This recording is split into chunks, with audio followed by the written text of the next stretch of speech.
9. Las ganas. Conducción, Alejandro Ferreiro. Producción, Julia Peraza. Las ganas.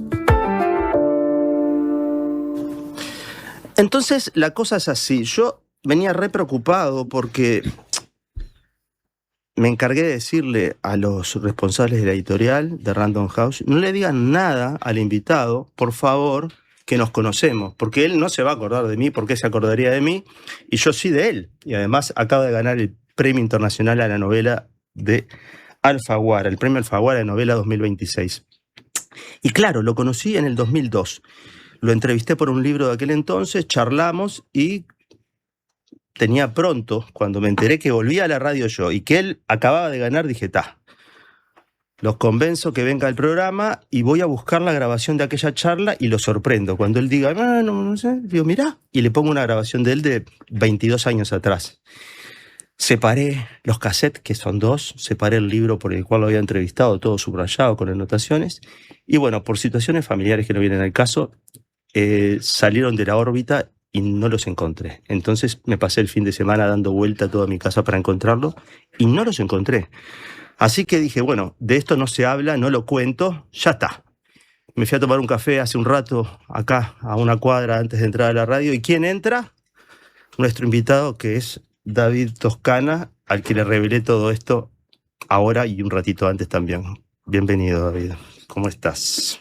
Pues muy feliz de volver a conversar contigo después de estos más de 20 años. ¿Te acordabas? De mí, ¿no? Me acordaba hoy en la mañana, venía platicando con las amigas de la editorial y les dije, la mejor entrevista, mi entrevista favorita, les dije, la tuve aquí en Uruguay y fue una entrevista nocturna donde pudimos hablar largamente de muchas cosas, poníamos música, había contacto con los radioescuchas que mandaban mensajes y hasta llamadas telefónicas y lo recuerdo con mucho cariño esa conversación. Qué hermoso, te agradezco porque me pasa lo mismo y la frustración. En realidad me acomodas un poco porque tengo la imagen de los 2 cassettes, en aquel entonces grabamos en cassette, con la letra de la productora de aquel entonces, Julieta Keljian, que decía David Toscana. Y te había entrevistado por un libro que en aquel entonces estabas presentando en Uruguay y ahora, 22 años después, me encuentro una mañana con que habías ganado el Premio Alfaguara, lo cual me aseguraba que ibas a volver a Uruguay. En ese entonces no estaba definido este programa y en pocos días se concreta todo esto, así que debemos celebrar, aunque no tengamos las grabaciones a mano. Cuando las consiga, me encargo de hacer una copia y te las mando. Gracias. Las voy a tener ahí como fetichista, pero te juro que no me gusta escucharme. No las mando. No me cuesta nada no mandarlas. ¿Sí? Me cuesta mucho menos que mandarlas. Y ya veré si consigo, porque es un poco arcaico el cassette ya. Sí, bueno, pero te las puedo digitalizar. Bueno. Hoy en día, ya que no te gusta escucharte, quiero que sepas que en este momento lo que estamos hablando, además de salir por el aire, también está siendo transmitido por YouTube en vivo. Uh-huh. Nos están viendo, porque la radio de ahora muestra todo. La radio de ahora se ve todo. Es como lo opuesto a tu libro. Exactamente lo opuesto. Vos te dedicaste a narrar lo no visto y acá todo lo que digas, aunque sea radio, va a ser visto. Hasta para el radio hay que peinarse. ¿Te das cuenta? Sí, o sea, y vestirse decentemente. Bueno, muchos años después y con esta presentación que nos pone en igualdad de condiciones, no me siento tan fracasado al no haber traído esa prueba de que nos habíamos conocido, sabiendo que nos conocemos un poco. Charlaremos hoy de esta novela. Quiero decirles a las personas que, claro, me encontré hace, 40 minutos con David en el café de la esquina y hice un enorme esfuerzo para no hablar de lo que teníamos que hablar al aire, porque si no, agotábamos. Tal es así que hablé de fútbol, que no tiene nada que ver. Y no sé por qué hoy hablé de fútbol. Yo sí sé por qué hablaste de fútbol. Bien. Quiero que sepan que el libro que ganó el Premio Alfaguara este año, que lo escribió David, se llama El Ejército Ciego y se sitúa en un episodio histórico que realmente existió, que ocurrió en el 1014, la batalla de Cluj. No sé si se pronuncia así. Sí. ¿Cluj? ¿Será Cluj? Los búlgaros lo conocían como Cluj, los griegos bizantinos le llamaban Kleidion, y los mismos búlgaros, por la zona en la que se peleó, también le llaman la batalla de Belazitsa, por la montaña que está junto a ella. Es una batalla que tiene unas consecuencias enormes para la historia.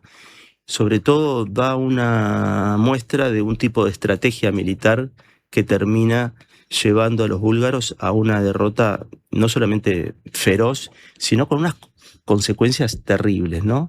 El ejército ganador y digamos, el emperador Basilio, el emperador ganador, decide, en un acto que no sé cómo calificarlo, de a los perdedores quitarles los ojos, a los 15.000 perdedores, pero cada 100 personas a las que le quitan los ojos dejan uno con un solo ojo para que ese 150 tuertos puedan volver caminando con las huestes vencidas hacia el territorio original, hacia Bulgaria.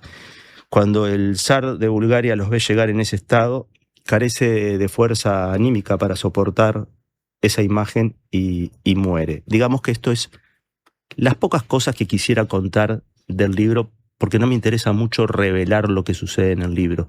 Sí decir que lo que el escritor que tenemos hoy aquí como invitado hizo fue reconstruir la memoria de los perdedores y cómo se ve el mundo cuando ya no se puede ver el mundo. ¿Cómo se te ocurrió esto? Lo que se me ocurre es pensar que hay una novela detrás de lo que acabas de contar, porque por supuesto que lo que cuentas está en la historia y uno lo puede encontrar en los distintos compendios de historia bizantina de esta época. Yo lo leí, me quedó bastante en la memoria, muy impactado quedé de esta idea de sacarle los ojos a 15.000 hombres, dejando un tuerto, como dijiste, un tuerto entre cada 100 para que los conduzca de vuelta a casa. Lo curioso es que esto que mencionas, cuando el zar Samuel los ve llegar, muere de la impresión del espectáculo. Si al zar Samuel le hubieran sacado los ojos, no muere, porque no lo hubiera visto. Claro.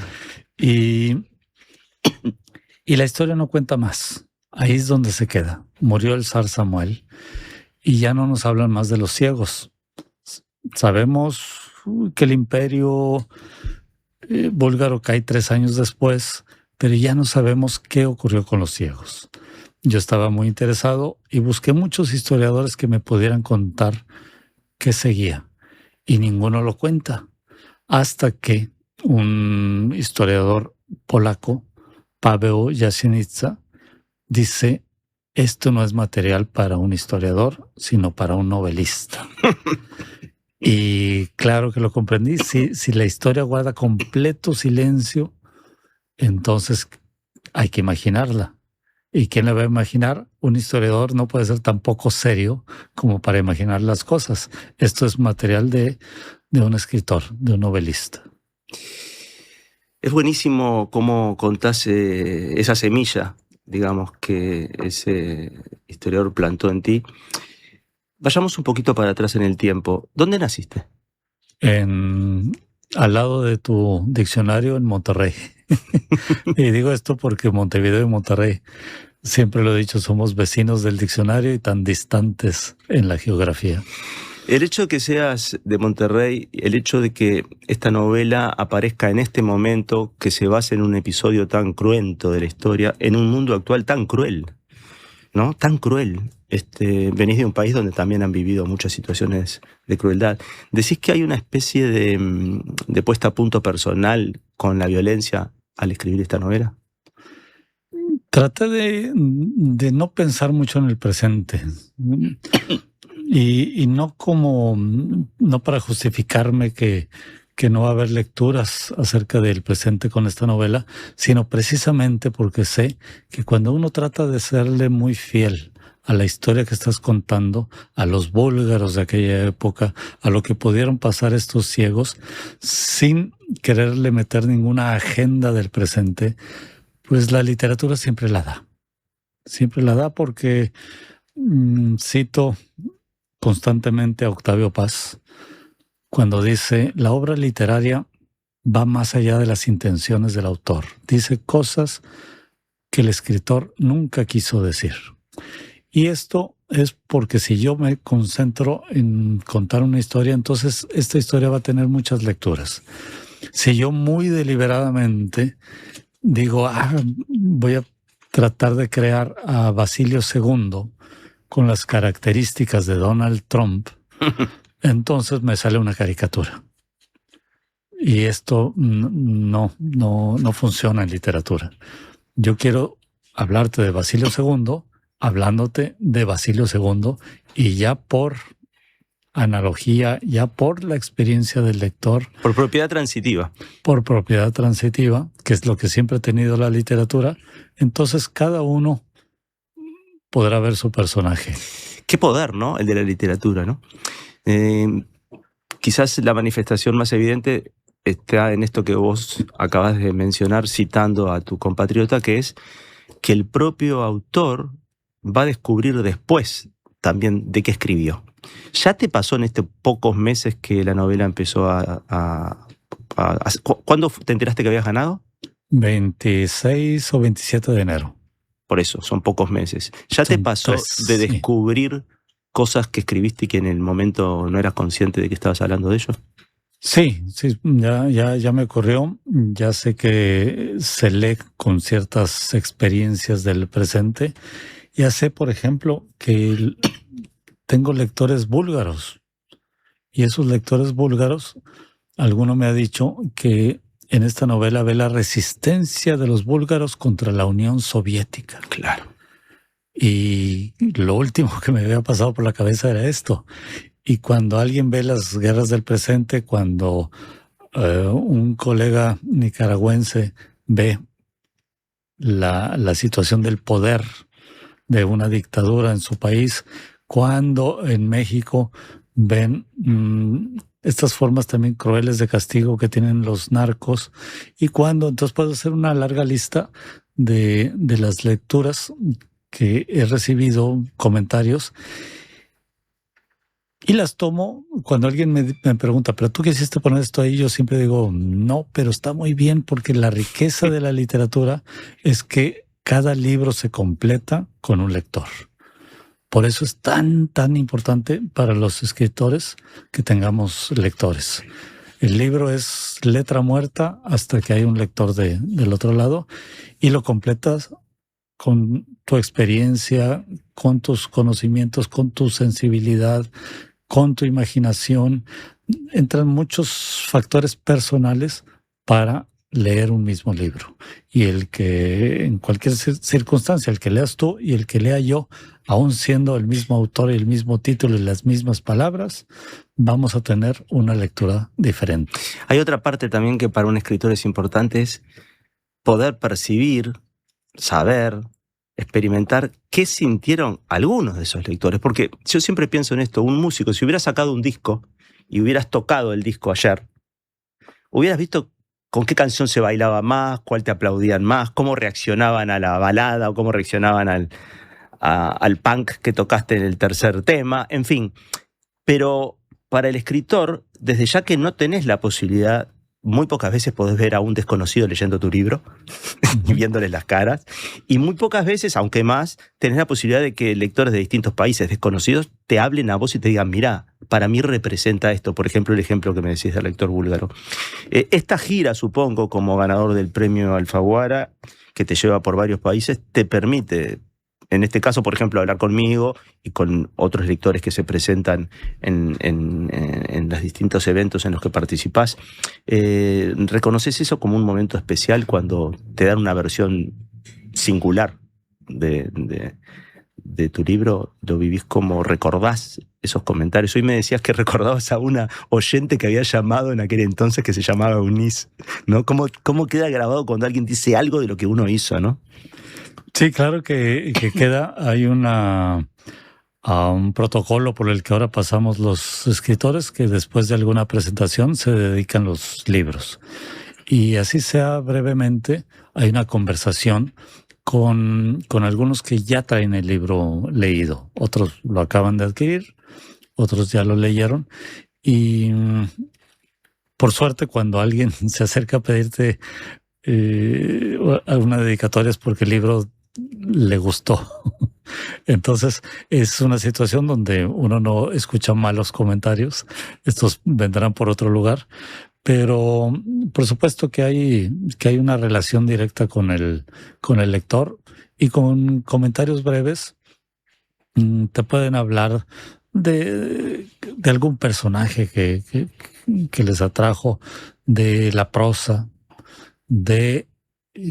por supuesto que se menciona mucho de la impresión que tienen con la crueldad y tanto hombre que quedó ciego. Y te pueden hablar del humor. Me preguntan mucho cómo es posible que de una tragedia hagas una novela que tiene humor. Y entonces uno mismo va afinando también. Si yo releyera mi novela, que no lo suelo hacer una vez que lo publico, pero si yo releyera esta novela, seguramente que yo, a través de mis lectores, empezaría a descubrir yo mismo cosas que, como decía, no tenía la intención de que estuvieran ahí. Hay varios personajes, algunos quedan grabados en la memoria del que lee. A mí me pasó, obviamente, como a todos. Cada uno tendrá distintos vínculos con ellos. En un momento del libro aparece Cosaro. Cosaro, el escriba, se dijo que había gran diferencia entre leer y escribir. Pasar los ojos por encima del texto era cosa pobre delante de escribir cada letra que decía «Yo soy la verdad y la vida» o «No quiero morir sin gloria». Y si escribirlo como copista le provocó un arrebato cercano a la borrachera, podía asomarse al prodigio que sería componer algo grande en su cabeza y trasladarlo al pergamino por primera vez. Escribir algo que no estuviese escrito. No viajar de un texto a otro, sino del alma al pergamino. Y que aquello que él escribiera lo copiaran los copistas y lo leyeran en siglos venideros, y que a él ya no le llamaran Cosaro el escriba, ni el copista, ni el amanuense, sino Cosaro el escritor, el poeta, el cronista, el historiador, el evangelista, Cosaro el grande.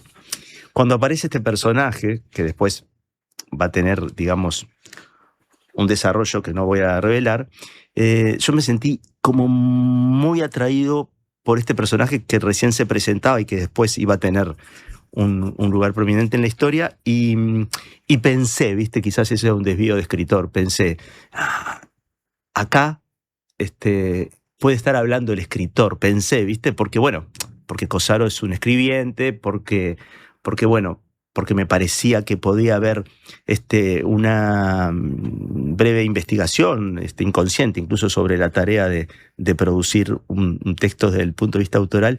Y cuando después terminé el libro, porque no me gusta leer ni las contratapas, ni mucho menos las actas del jurado, me enteré que tu seudónimo era Cosaro, ¿no? Sí, Cosaro, claro que de algún modo representa el alma de un escritor. Ya dijimos, de un copista, de un amanuense que quiere hacer algo más. Y esto pertenece al mundo del escritor. El escritor lo que quiere es poner palabras nuevas, historias nuevas, personajes nuevos, hasta donde sea posible, y no simplemente transcribir las cosas. Ahora, dentro de la novela, Cosaro tiene una importancia histórica también, porque los búlgaros recién tenían alfabeto. Nosotros tenemos ya siglos, y entonces hay que entender lo que era que de pronto un idioma que habías hablado nunca se había escrito, y alguien viene y te regala el alfabeto para que lo escribas. Una locura. Y este alfabeto se usaba mayormente para textos litúrgicos, religiosos, para hacer traducciones bíblicas, sermones de iglesia y transcribir algunas leyes. Y por eso la historia de los ciegos nunca fue escrita. Y Kosaro representa esta protesta. ¿Por qué, si los búlgaros teníamos ya un alfabeto, por qué no escribimos nuestra historia? ¿Por qué dejamos que todas nuestras historias las contaran los bizantinos? Pasaron siglos antes de que algún cronista búlgaro dejara testimonio de algo. Y de momento pensamos que lo más natural es que si tienes escritura, si tienes cierta cultura, comiences a escribir tus crónicas. Pero no es así. Muchas culturas siguen siendo prehistóricas cuando los griegos, que fueron los primeros que escribieron la historia a través de Heródoto, cuando ya había historiadores en algunas lenguas, los búlgaros todavía no tuvieron ningún historiador que contara su propia historia. Todo lo que queremos saber sobre los búlgaros de esta época, o diré casi todo, viene de fuentes bizantinas. Las ganas diarias. Y las otras. Las ganas diarias. Y las otras. Dance. Estamos conversando con David Toscana. Es el autor de El Ejército Ciego, recientemente premiado como la novela del 2026 para Alfaguara a nivel internacional. Estamos en Bulgaria, estamos escuchando música de Bulgaria, pero actual, y nos vamos a ir a la primera pausa y ya retomamos. Quédense con las ganas, por favor.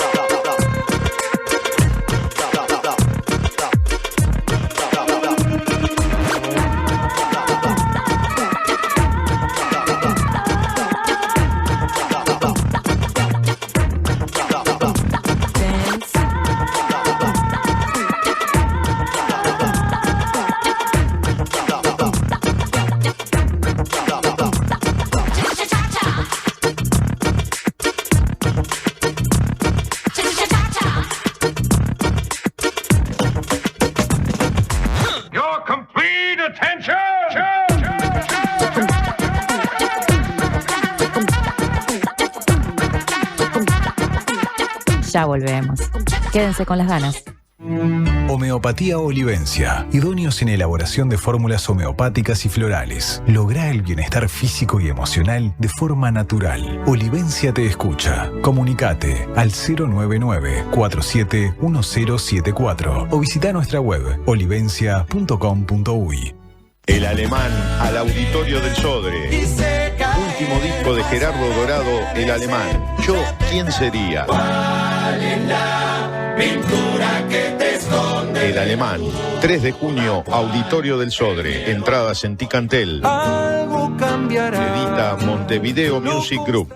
Hola chicos, soy Flor de Ciudad Vieja, los escucho siempre, la radio está buenísima. Quiero mandarle un mensajito a mi vecina Carla de Tercero B, Carlucci, crack, ídola, avísame cuando vendas el alto, dale, saludo, banda.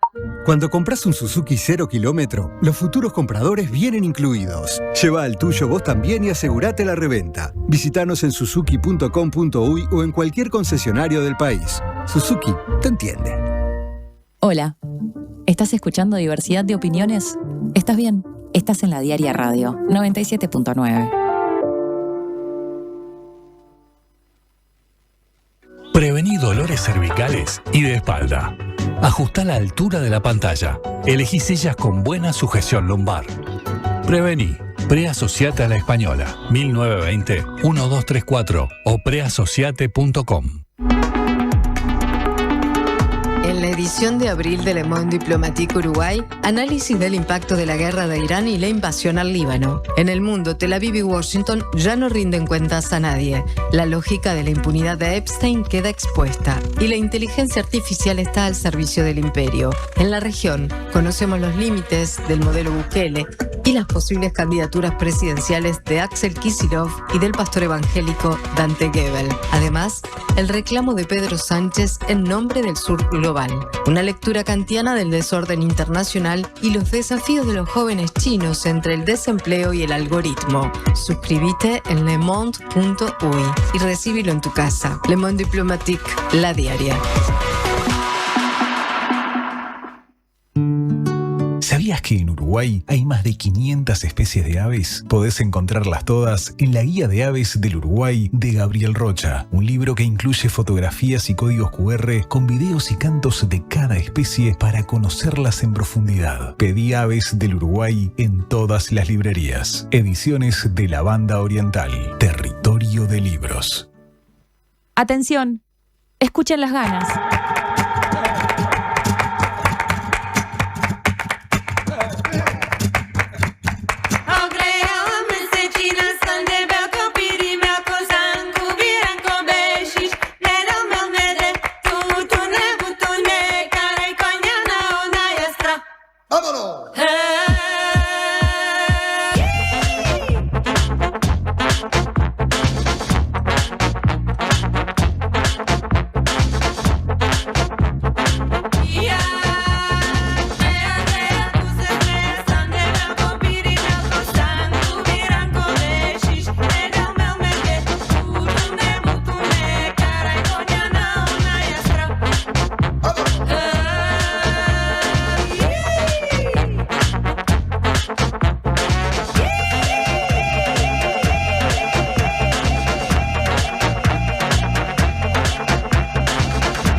Estamos conversando con David Toscana, escritor mexicano que acaba de ganar el premio Alfaguara de novela. Digo acaba porque hace unos meses nomás. Está haciendo la gira por todos los países de lengua hispana, aunque va a terminar en Bulgaria, porque te acaban de traducir y ya tenés tus primeros lectores allá. ¿Qué expectativas tenés? Me contabas antes de entrar al aire que habías ido a Bulgaria mientras estabas escribiendo, terminando el libro, no para encontrar aquello, porque ni siquiera el territorio es el mismo, sino para, no sé, para respirar ese aire. Para respirar el aire, para beber vino búlgaro de una cepa muy buena que se llama Mabrut. Y sentir el ambiente, el idioma, hay monumentos, han levantado estatuas y monumentos a los ciegos, al zar Samuel, y de algún modo me sentía que este era el lugar donde yo debía terminar de escribir esta novela, porque sí, el territorio ya no es el que era antes y el tiempo no es el que era. No puedo encontrar nada en Bulgaria que me remita al año 1014. No sobreviven iconos de aquella época, no sobrevive prácticamente nada. Sí hay algunos edificios que están ahí desde la era romana, pero en Sofía, porque casi toda la acción que yo cuento ocurre en lo que hoy llamamos Macedonia del Norte.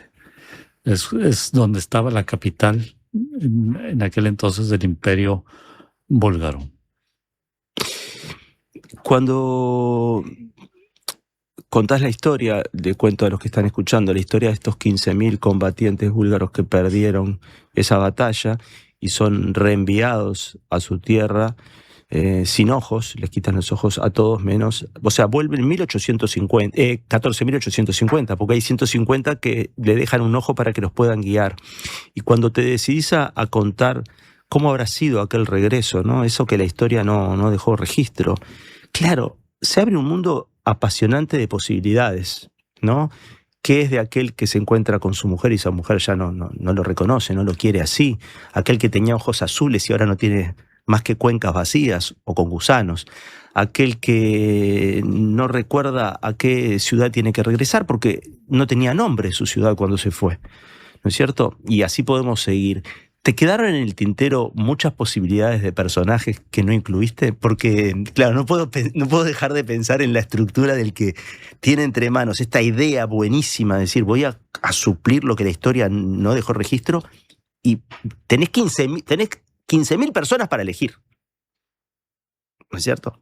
Sí, y por supuesto que ningún lector me va a seguir si le cuento 15,000 historias. Claro. Hay que elegir algunas. Y nunca podría yo responder tu pregunta, si hice lo correcto o no. Hice algo que funciona. Bien. Y cuando el motor empieza a caminar y ya no rechina y avanza, entonces uno dice, creo que ya está listo. Por supuesto que quizá le faltaba un pistón, por supuesto que un engrane o a lo mejor no está bien aceitado, pero ya no hay modo de que el escritor siga probando unas y otras posibilidades, porque el territorio de la novela antes de comenzarla es infinito. Y uno no puede estar decidiendo sobre el infinito. Tienes que comenzar a elegir para que la novela se vuelva finita, para que, aunque hubo infinidad de posibilidades, la novela es exactamente la sucesión de palabras que está impresa en este libro. Es algo que siempre me ha fascinado, porque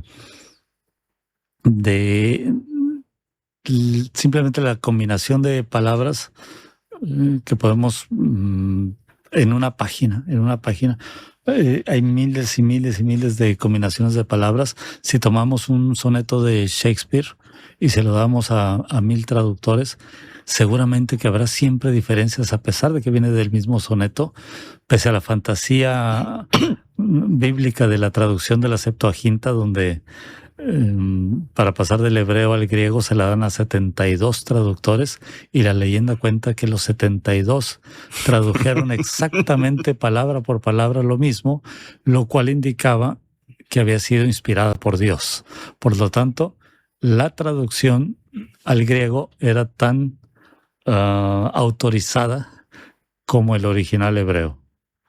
Sabes que 2 cosas me vienen a la mente cuando decís esto. Primero, que el arte es límite, ¿no? Si vos no limitás, es la vida misma, digamos. Quizás lo más evidente es en la fotografía, donde hay un marco que delimita lo que estamos mostrando, ¿sí, no? Entonces, por un lado, está divino eso de que, obviamente, no ibas a contar las 15.000. De hecho, hay que enmarcar.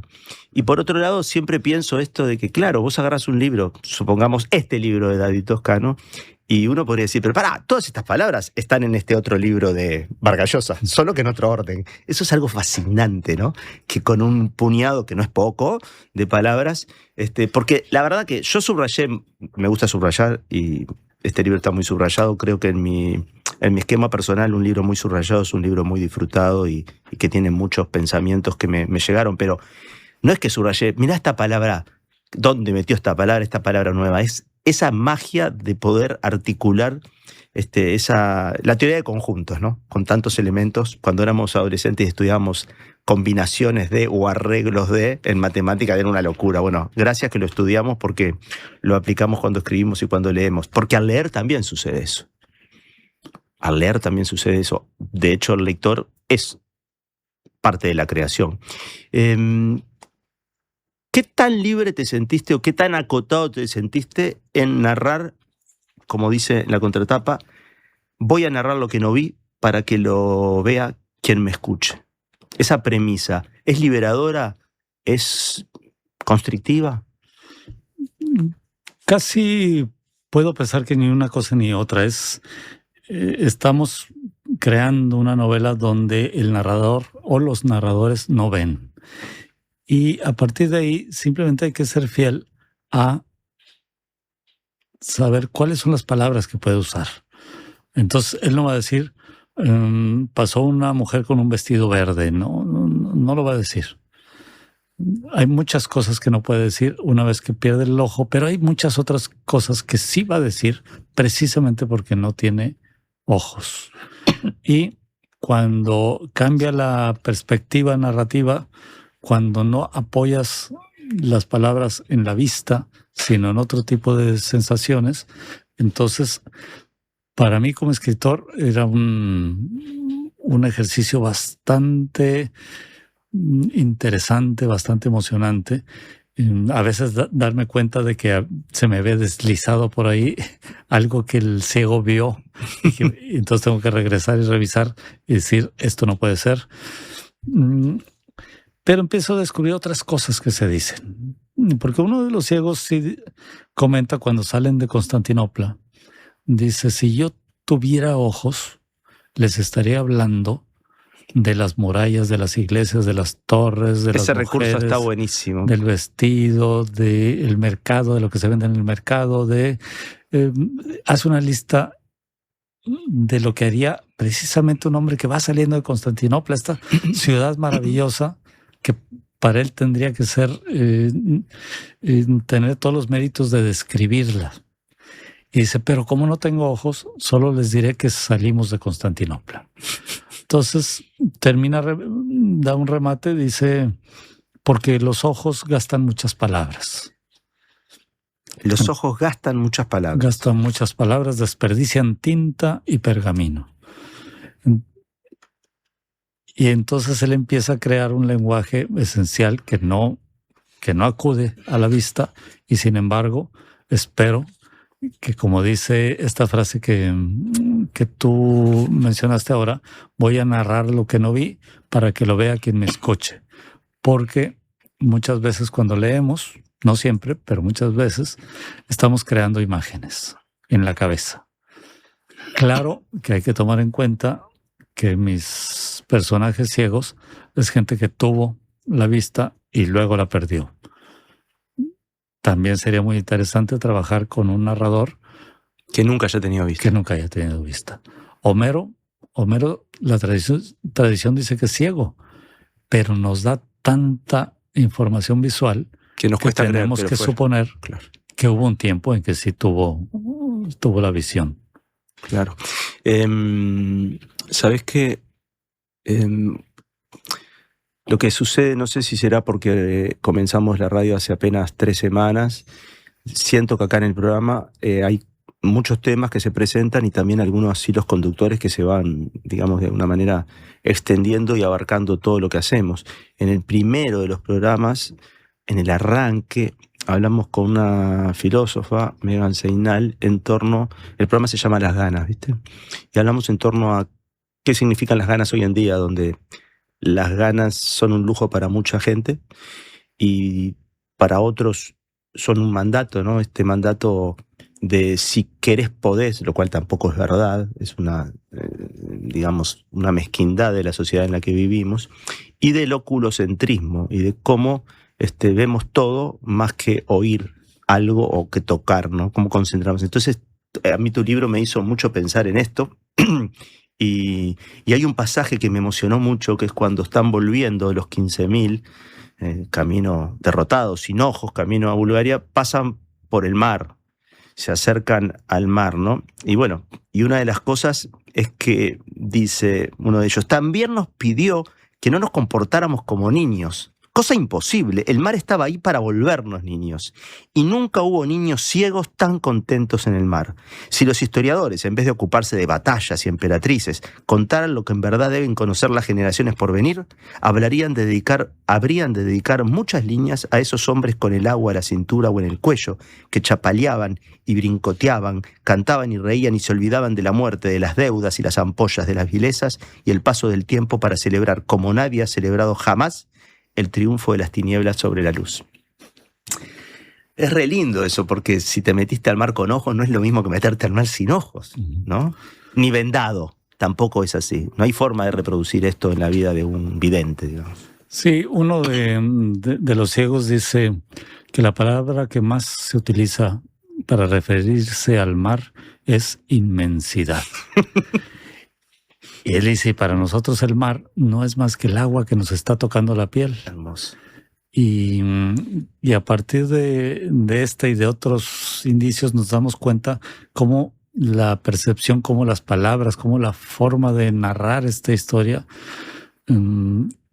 cambia radicalmente cuando los narradores no tienen ojos. La palabra ya se vuelve otra, se vuelve distinta. Ya el mero adjetivo inmensidad lo usan de manera crítica o nostálgica o qué sé yo, pero ya para ellos ya no existe esto, ya no existe el ocaso, ya no existe tantas cosas que disfrutamos a través de los ojos. Y sin embargo, voy a parar con la idea de que la literatura es un arte para ciegos.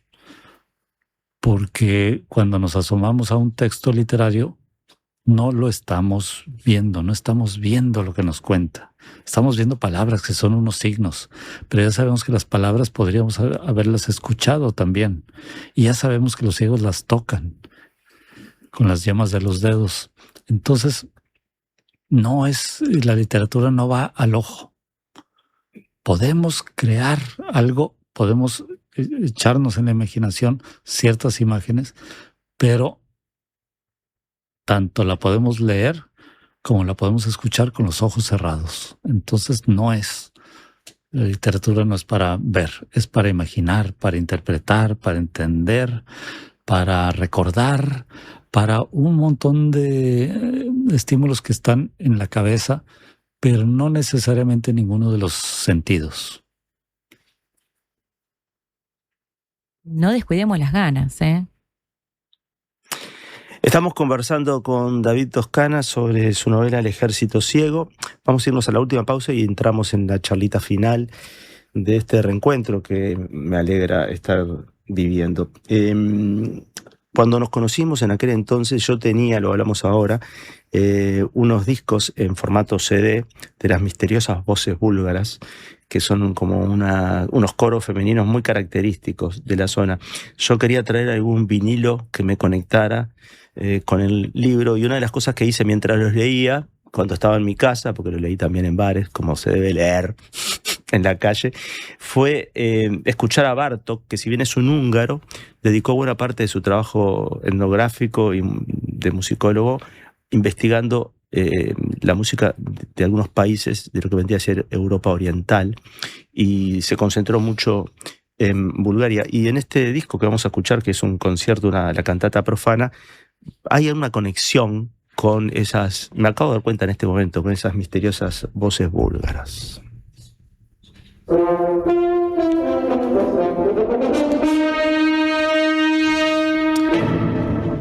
Con esta musiquita escuchamos un poco, y hay algo de batalla también, de cosa campal. Nos vamos a ir a la pausa y vamos a volver para cerrar esta conversación. Por favor, quédense con nosotros.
Las ganas diarias. ¿Y las otras?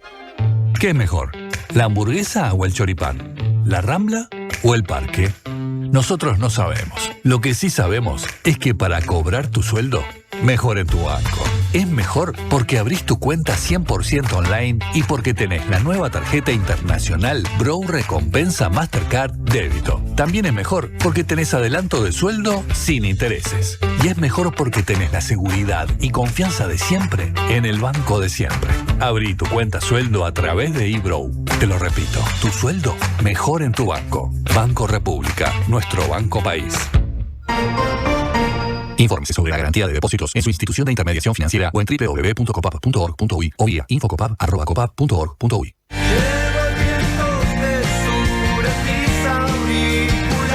Caro en vivo en la trastienda. Suena la música del bar. Acompañado por su banda e invitados especiales, presentará canciones de su nuevo álbum Milonga de Quirón, junto a los clásicos de su repertorio y versiones inéditas. No voy a caer jamás. Viernes 15 de mayo, 21 horas, en la Trastienda Montevideo. Un show imperdible de una de las voces más personales e imprescindibles de la música uruguaya contemporánea.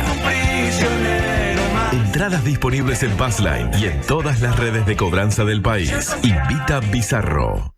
Otoño en la Zabala. En mayo, un nuevo ciclo de teatro en la sala Zabala Muniz del Teatro Solís. Margaritas en el mar, de Rosana Mutarelli. Versión y dirección, Sergio Luján. Cassandra, texto de Sergio Blanco. Dirección de Roxana Blanco. Animales de Dios, dramaturgia de Marianela Morena y Florencia Caballero Bianchi. Reykjavik, de Juan Mayorga. Dirección de Mariana Weinstein. Otoño en la Zabala. Historias con las que construimos pasado y presente. Entradas en venta en Ticantel y boletería del teatro.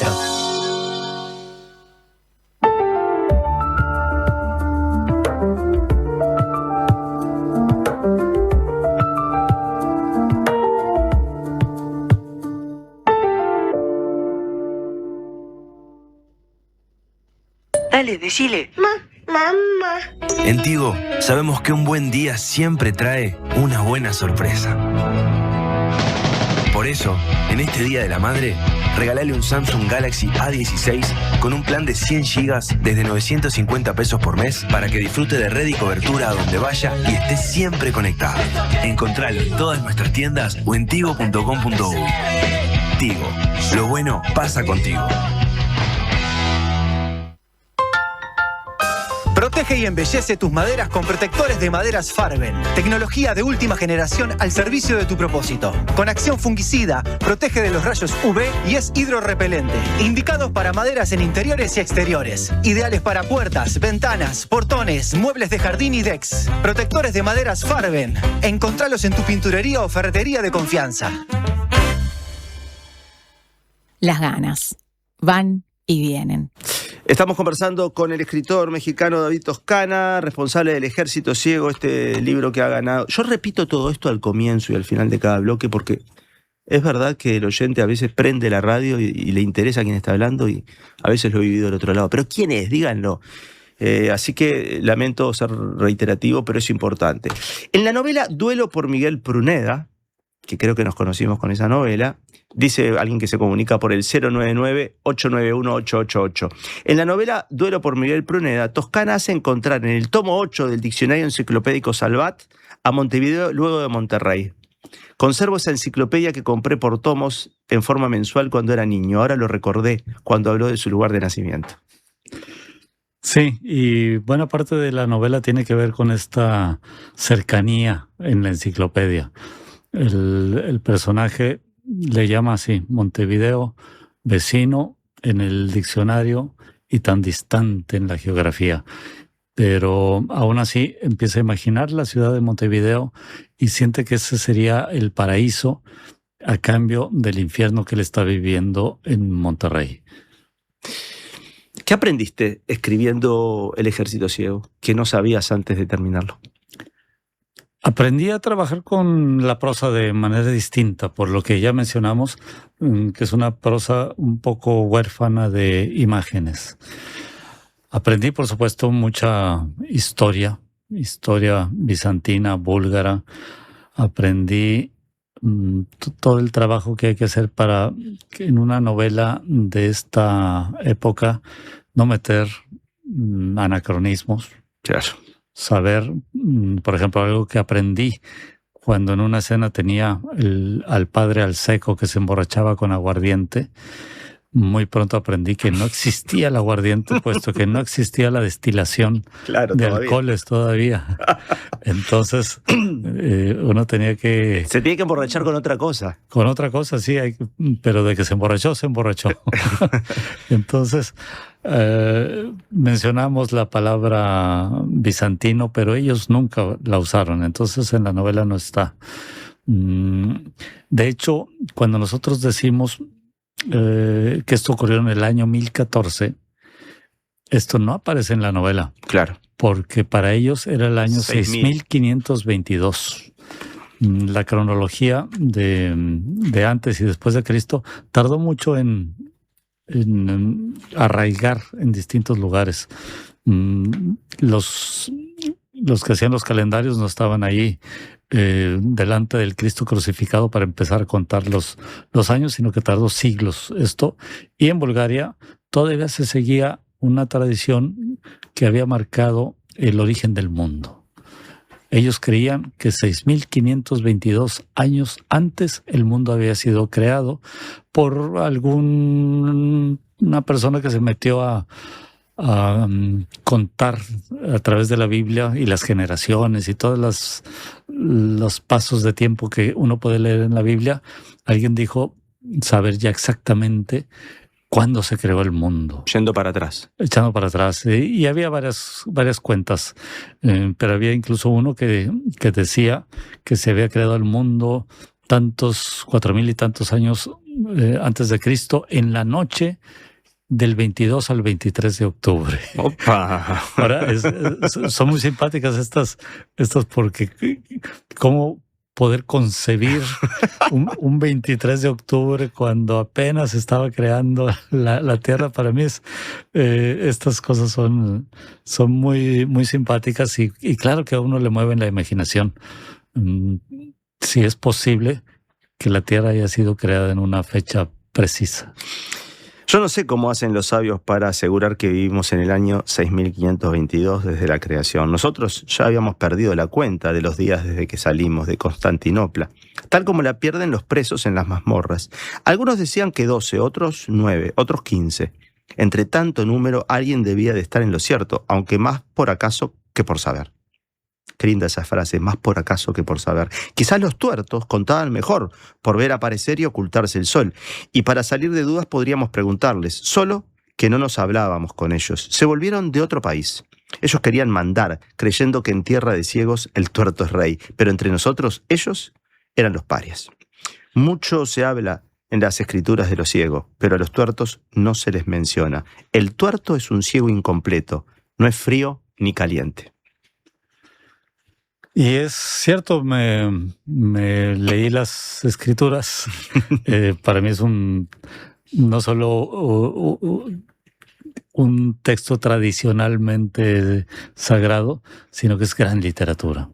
Cuando me dicen quiénes son tus maestros en la prosa, osadamente yo digo Dios.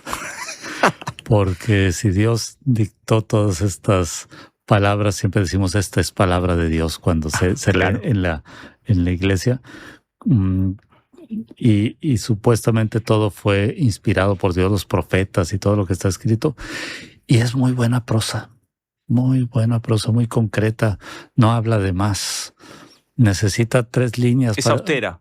Es austera, sí, resuelve las cosas de una manera donde un novelista contemporáneo necesita 300 páginas para contarnos la historia de Sodoma y Gomorra. Acá se resuelven en 4 líneas. Cae fuego y se acabó. O el mar Rojo se abre también en unas cuantas versículos y ya están los judíos del otro lado. Y uno dice, pero espérame, quiero más detalles. Y te dicen, no, porque más es menos. Si van para poder crear algo en lo que se va a creer, más vale no dar tanta información, porque entonces te empiezas a volver inverosímil. Mira cómo cambió ahora la luz. Recién hablábamos de lo que se ve acá. Con tu mirada de extranjero y también de poeta, ¿qué podés contarle a la gente que percibís acá por estas ventanas en el piso 10, acá en la lengua de tierra que está rodeada de agua? Yo veo una vista sublime. No voy a decir bella, voy a decir sublime, porque es algo que, alejándose de la belleza, tiene un efecto mayor en la conciencia. Y cuando veo toda esta herrería del puerto, yo veo historia, me imagino barcos, me imagino gente que llegó aquí, me imagino todo lo que viene de tantos lugares del mundo, y provoca mucho más la imaginación esta vista que un paisaje idílico, que uno dice, ay, qué bonito, pero bueno, ¿y qué hago con él? Aquí yo me imagino miles de historias y de manera inevitable pienso en Onetti. Y un ciego de tus protagonistas acá no podría, por lo menos desde este piso no podría percibir tanto. Quizás caminando por ahí sí. Sí, pero los que nos escuchan no lo están viendo. Y yo ya les conté un poco. Perfecto. Entonces sería como lo puede percibir un ciego. Ya sé que lo hice escuetamente, podríamos porque hablar es palabra de un Dios. poco más, sí. Brevemente para que me crean. Y esa sería al final somos gente de palabras. No soy de palabra espontánea. Yo trabajo mucho lo que voy a decir. Pero ahora que hablamos espontáneamente, pienso en esto y me trae muchas imágenes de la Santa María de Onetti, que en buena medida la imagino como la veo aquí por la ventana.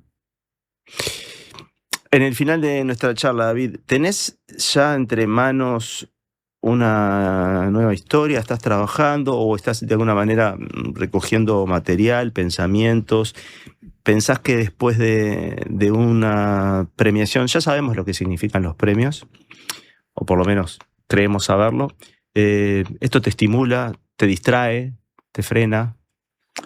Las tres cosas. Me estimula, claro que un reconocimiento te inyecta estas ganas y responsabilidad de trabajar. Me frena porque estoy de paseo. No tengo una agenda que hoy me tiene en Montevideo, dentro de 2 días en Buenos Aires, y no hay la paz y tranquilidad que uno necesita para escribir. Y ya no me acuerdo cuál es la otra que dijiste que... Sí, bueno, yo tampoco me acuerdo. Sí, pero... Te distrae, te estimula, te frena. Y me distrae, por supuesto, claro. que me distrae. Pero es una distracción donde yo espero percibir cosas que después pueda incorporar en otro trabajo, otra novela. No por no estar escribiendo en papel, claro, dejamos de escribir en la cabeza. ¿Y tenés alguna idea? ¿Estás trabajando en algo o no? ¿O el premio te interrumpió algo que estabas haciendo? Tengo algunas ideas, pero siempre soy muy discreto para... No quiero que me las cuentes, quería saber en qué situación estabas.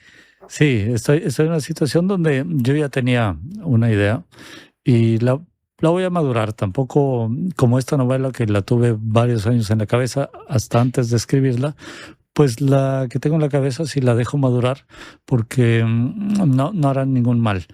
La prisa es el peor consejero de los escritores y dejaré que mis ideas maduren para ver si dan fruto, porque no quiere decir que necesariamente una idea que tiene se va a convertir en novela. Hay muchas ideas que se van al sepulcro y otras que por fortuna sí llegan a relatarse en forma de novela. Incluso hay cosas que uno escribe que después tampoco va a hacer nada con ello, ¿no es cierto? No sigue el curso a ser publicada, por ejemplo.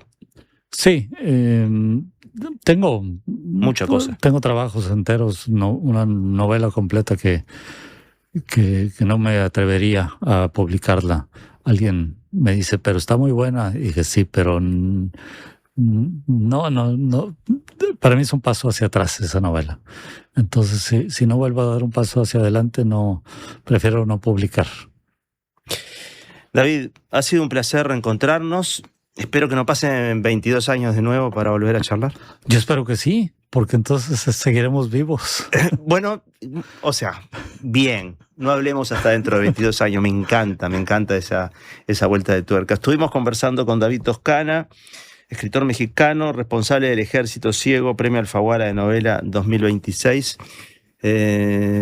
Ojalá lo que te queda de esta gira sea disfrutable y te dé fuerzas e ideas para seguir escribiendo y que en breve podamos leer una novela que represente un paso adelante en tu idea de tu propuesta de trabajo y de tu obra, ¿no? Está bien pensar en la obra de uno, ¿no?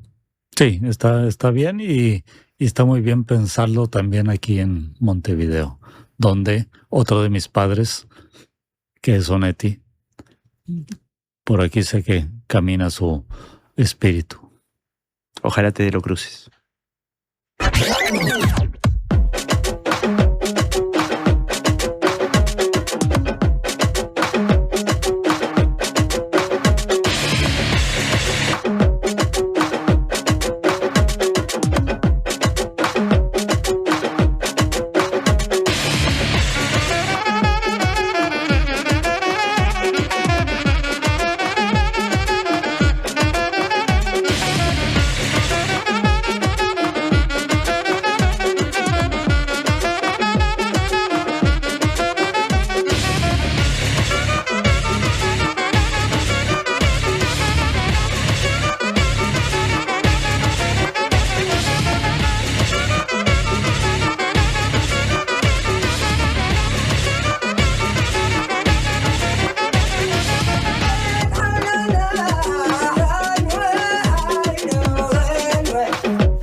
cuidemos las ganas, ¿eh?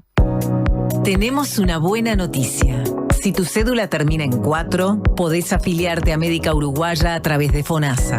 Elegir Médica Uruguaya es optar por un sistema de salud que evoluciona con tecnología y un equipo médico de primer nivel comprometido con la salud de los uruguayos. La salud que avanza es uruguaya. Médica Uruguaya.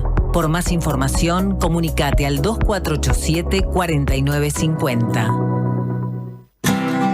En Antel, el futuro lo hacemos junto a quienes impulsan el país. Por eso, acompañamos a las empresas con soluciones seguras en nuestro data center. Y también junto a quienes cuidan el planeta. Por eso, trabajamos en la recolección de residuos electrónicos. Porque el futuro se hace juntos. Antel, el futuro lo creamos juntos. Todo empezó con una idea que Cecilia y Juan pensaron para su barrio.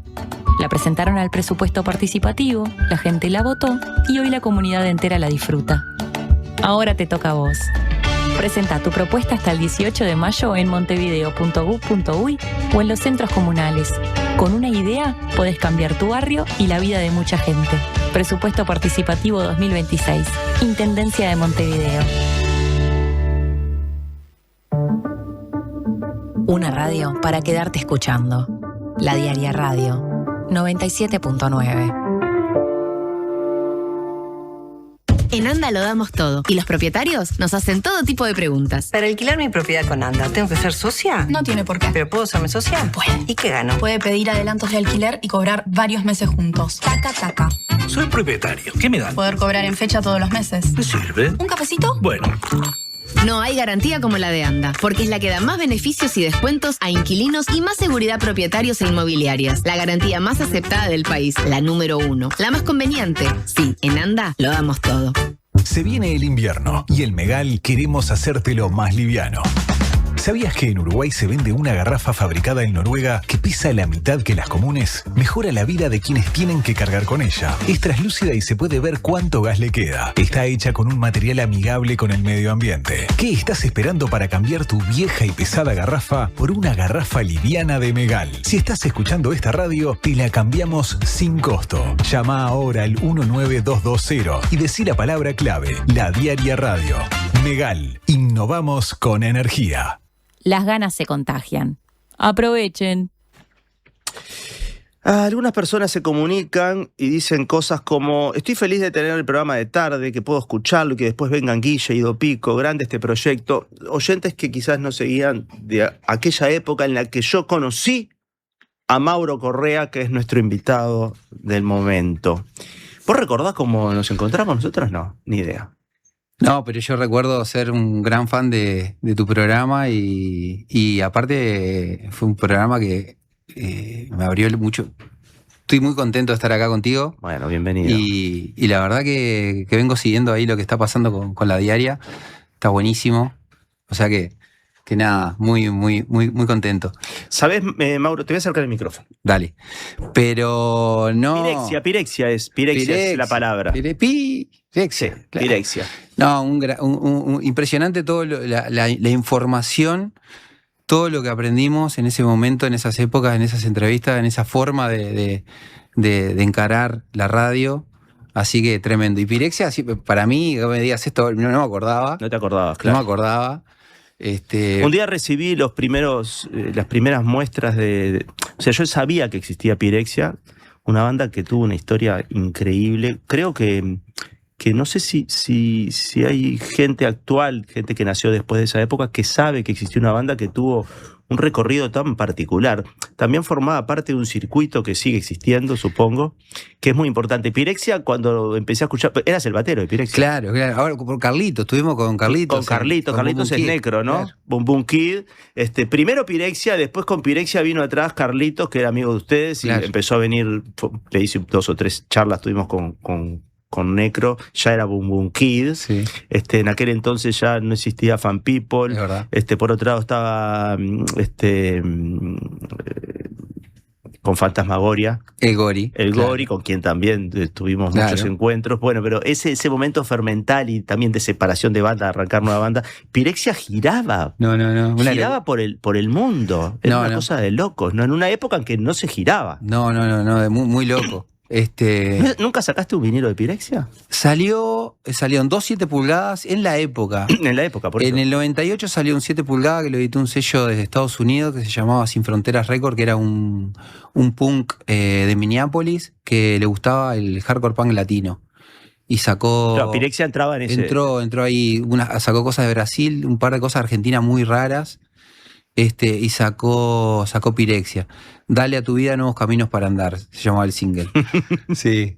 Y después, un francés, Fred Brahim, tenía un sello de Arbouca Record en Francia y nos pidió unas canciones, se las mandamos y ponele que al año, yo vivía en Las Piedras en ese momento con mi familia, llego a mi casa, vivía con mis viejos todavía, y me dice, te llevo una caja, como me llegaban cosas todo el tiempo, porque nosotros nos carteábamos. Claro. Estábamos en full carta. Estamos hablando de una época de correo. Correo. Y el correo físico. Y el correo pan, que lo que hacíamos, o sea, las estampillas que mandábamos, le poníamos cascola arriba, para cuando ponían el matasello, o sea, ¿qué hacía? Le decíamos, cuando me contestes, devolveme las estampillas. Entonces llegaban las estampillas, tenían cascola arriba, las poníamos en vapor. Podías borrar el matasello. Las poníamos en vapor, salía el matasello y volvíamos a usar las mismas cosas, o sea... Qué divino. Éramos gasolerísimos, había que... Y ahí... Porque era muy caro enviar por correo algo que pesaba. Aparte circulaba una correspondencia tremenda. O sea, todos los días a mí me llegaba una carta. Entonces yo, es más, creo parte de mi existir en ese tiempo era recibir una carta y me llegaba, yo qué sé, de Bolivia, de Cochabamba. Hola, escuchamos la banda, tenemos una banda acá, si un día quieren venir, estamos con las puertas abiertas, y un día terminamos tocando en Cochabamba, ¿entendés? O sea, increíble. Y así pasaba, y nos subíamos con los pibes. Ese mundo del hard también ocurría en el heavy, ¿no? Había mucha circulación, por ejemplo, Albacast. Claro. En aquel entonces viajaba también con Es que todo tiene... Una hermandad, digamos. Todo tiene mucho que ver con las escenas independientes y alternativas. Lo que pasó ahí a mediados de los 90... fue que hubo como una escena en todo el mundo, como un resurgir de muchos colaboradores en red. O sea... Que no había la red que hay ahora, era mucho más difícil tejer esa red. Claro, pero vos te encontrabas de repente con, yo qué sé, en Europa, que nosotros fuimos a girar en el 2002, te encontrabas con centros ocupados, autogestionados, que tenían sala para tocar, que tenían... O sea, mi mayor inspiración, de hecho, cuando abrimos Blues Live, o sea, tenía mucho que ver, la sala tenía mucho que ver con lo que yo había visto en las giras, que eran tipo centros, que por más que fueran centros sociales autogestionados o ocupados, porque también tenían las legislaciones en Europa en ese momento, ponían unos alquileres simbólicos para dejarlos en regla, pero todavía hay espacios ocupados, y ahí habían unas salas para tocar impresionantes. O sea, te recibían con un lugar para dormir, con comida que los propios y propias punks hacían, vegano, y estábamos todos en nuestra salsa. Imagínate nosotros con 20 y poco de años de Las Piedras, arriba en la camioneta, con nuestro tour manager, el Santi Rick, que había sido, tenía ya mucha historia en rutas en Europa desde los 80. No entendíamos nada. Claro. Estábamos aprendiendo, o sea, claramente todo esto, este proyecto tiene, el corazón está ahí. Quiero aclarar ahora, después de este arranque así ansioso que tuvimos, que Mauro Correa era, además de aquel entonces, el baterista de Pirexia, banda que también acompañó a Bum Kid, ¿no es cierto? También vivía en Las Piedras, también era ya eras un coleccionista de música, digamos. Total. Ya estabas en el mundo de los vinilos. Total. Que cuando los vinilos decayeron, vos nunca dejaste de eso. Cuando volvieron, estás en el centro del asunto. O sea, siempre tu vida fue circular, por así decirlo, ¿no? Sí. Circulando y circular por... De hecho, tenés un apellido que remite a algún tipo de tocadisco que preferimos no usar, ¿verdad? ¿no? Que es el que tiene una correa, preferimos el de motor, sobre sobre todo para poder hacer y no romper correa. Para no quedar pegado al aire. Exactamente. Y más acá en el tiempo, se te recuerda por haber creado Blues Live, el boliche ahí en la esquina. En la esquina peligrosa, como le decimos los amigos, y en la esquina viva, donde está, bueno, está La Ronda, estuvo Cheesecake, es verdad. Santa Catarina, Sí, y sí. del otro lado Blues y Blues Live, con esto que contabas, cómo se te ocurrió la idea. Y después, un salto más acá en el tiempo, y quizás sea el punto central de nuestra charla hoy, es la creación de Little Butterfly Records, que es un sello con una impronta muy particular, que es recuperar joyas del cancionero nuestro, pero también vender discos de otros sellos y también trabajar sobre materiales extranjeros, con una sede que está en el local que fue durante años Discomoda. De hecho, no sacaste el cartel de Sigue siendo Discomoda. Discomoda. Sigue siendo Discomoda. Sigue siendo Discomoda, buenísimo. Claro, porque inclusive hay una nota que nos hizo el Hueso, Claro.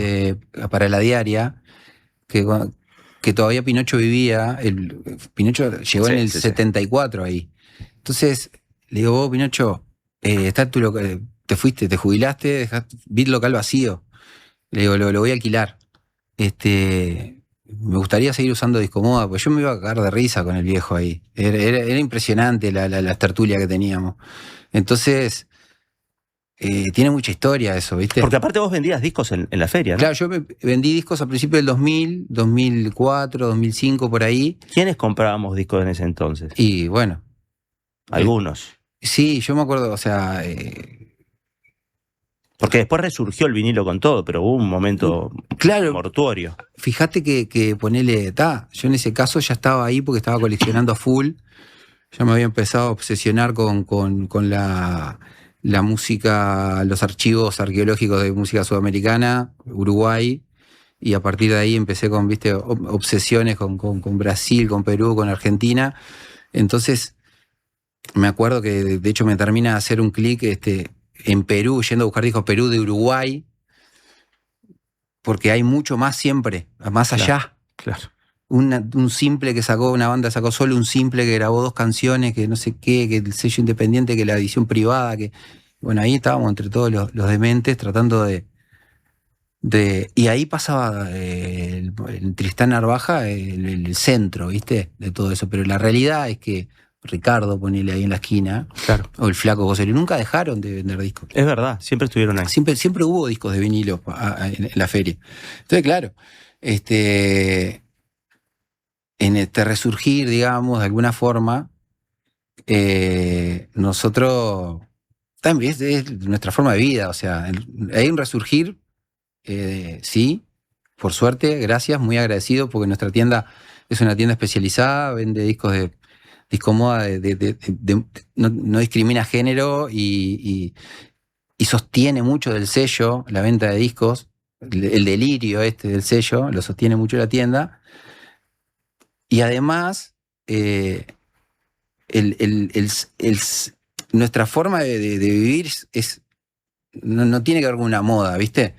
Entonces, de repente, yo qué sé, cuando empezamos a reeditar discos, las primeras ediciones en el 2014, 2015, todavía las multinacionales no habían visto que había un negocio. Claro. Ese negocio lo empezaron a ver a partir del 2018, 2017, dijeron, ¿y qué hacemos si reeditamos Artaud, Soda Stereo?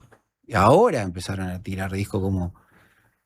Pero lo que nosotros representamos y los sellos que nosotros de colegas y que somos fans vienen trabajando en esta idea de recuperación de catálogo histórico de música tradicional, desde sellos de Turquía como Habibi Funk, que recupera todo ese mundo, a proyectos en Europa, en Madrid, de post-punk y la cultura psicodélica y todo lo que hay en los mundos que tiene Brasil, sí, miles. Entonces, acá un poco empezamos con esto pensando en la memoria, en sostenerla, mantenerla, cuidarla, mejorarla, porque en todo este trabajo, o sea, nosotros lo que hemos tratado de hacer es conectar muchas veces con el artista, en el caso que esté vivo o no, o con una investigación de esa reedición tenga un valor de documento, ¿viste? ¿Sabés qué? Cuando contás todo esto, al pasar dijiste Ricardo, José Luis, son dos personas que están en Tristán y Cerro Largo. Sí. A los que conocemos desde hace años, los que nos interesamos por los vinilos, son nuestros dealers de vinilo, digamos, ¿no? Y para mí fue muy impactante ver cuando Ricardo empezó a tener en la batea discos de Little Butterfly. Claro. Es como un momento en donde se junta algo rarísimo, ¿no? Esto, y me encanta que lo conectes con la memoria, porque un tiempo atrás eras un coleccionista loco y ahora sos un salvador de la memoria, digamos, ¿no? Pero vos sabés que yo, no sé, yo lo vivo de una forma... Todavía no lo entiendo mucho, en realidad. Yo estoy siempre yendo. Entonces, ahí me topo con la suerte de trabajar, encontrarme con unos colegas que tienen las licencias de esta joya. Ahora después la vamos a mostrar, la joya. ¿No? De Rada. Y termino ahí trabajando en este proyecto y bueno... Y ahí va abriendo. Claro, vos estás hablando de conecto con quien tiene la licencia de Adán Nebur, que es Rubén Rada al revés, de este disco mítico de Negro Rada, que bueno, ya no se estaba editando y... Sí, descatalogado. Descatalogado totalmente, y de repente ahora tu sello lo pone sobre la mesa de nuevo. Lo mismo pasa con el disco que vamos a escuchar ahora.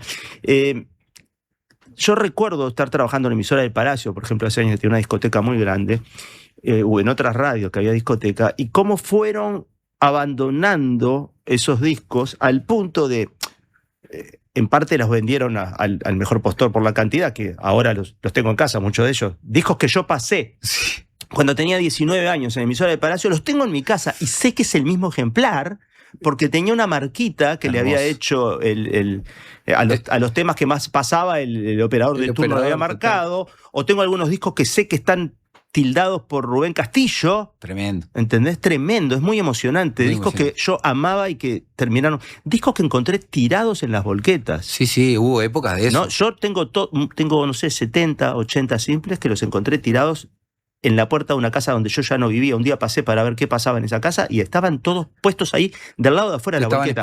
Me estaban esperando. Yo no tenía en ese momento una buena bandeja, y entre esos discos, por ejemplo, encontré un disco que después un amigo, Santiago Urquhart, quizá lo conozcas, coleccionista de los Rolling, un día me vio con un simple eso y me dijo, esto es mío.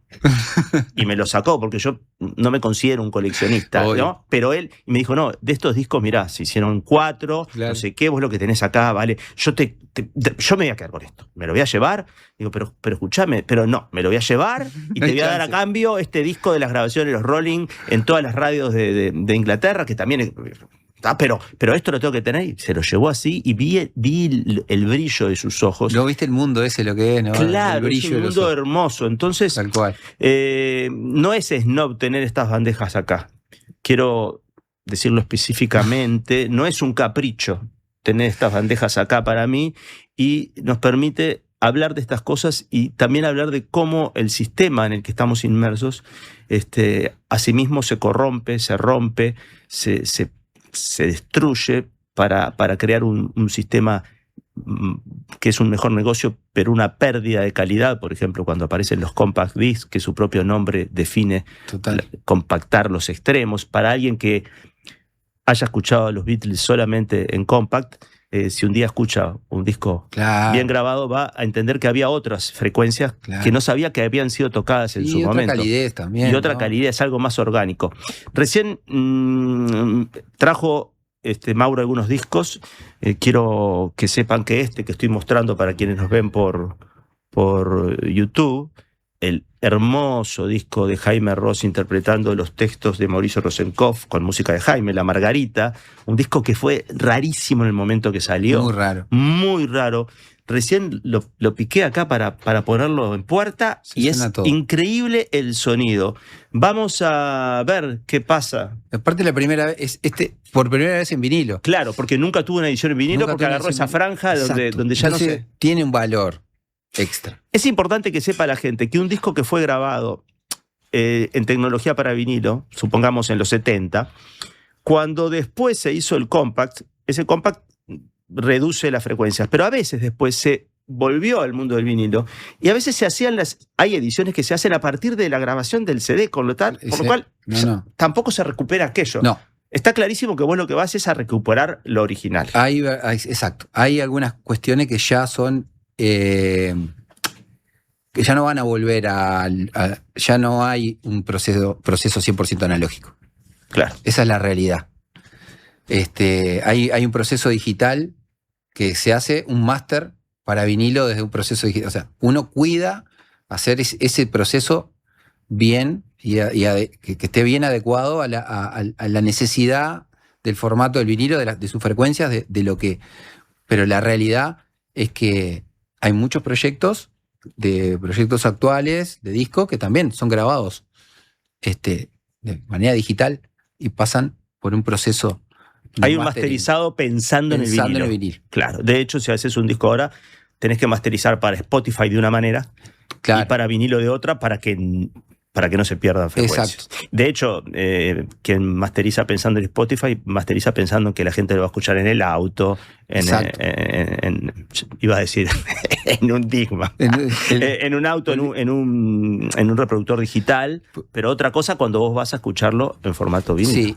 Sí, igual para no extenderme mucho, pero ahí algo que decís, ¿sabés? Una cosa que me acabo de dar cuenta en este momento al aire, tener la tienda ahí Discomoda es un termómetro muy bueno de lo que está pasando en general. Está yendo mucha gente a comprar CDs y a comprar cassettes. Es verdad.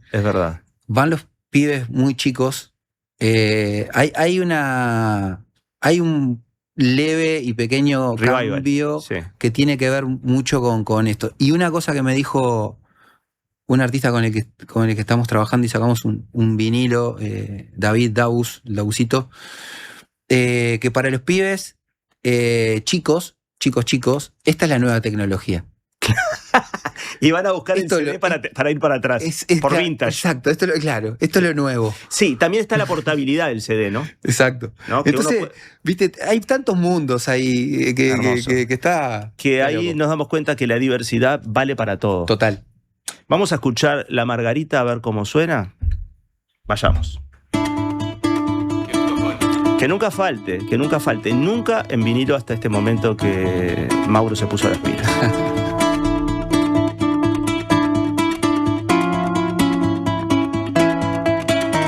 Usaba blusa blanca y pollera tableada, en paño inglés de pleno azul marino. En su pobre roperito, loma fina, con mocasines nuevos que daban y pintaban.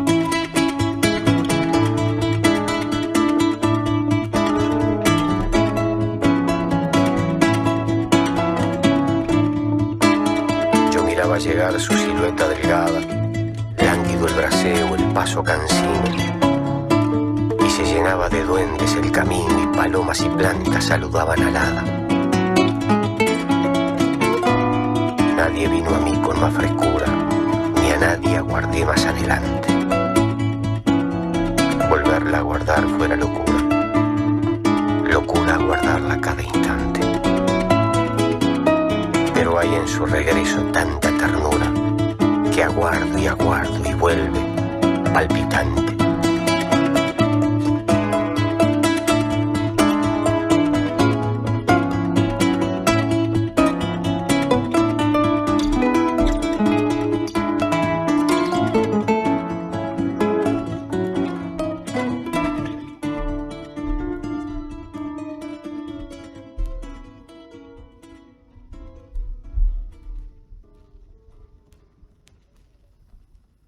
Ya volvemos. Quédense con las ganas. Licuadora dale, sanguchera dale, termo y mate dale, canjealos con dale.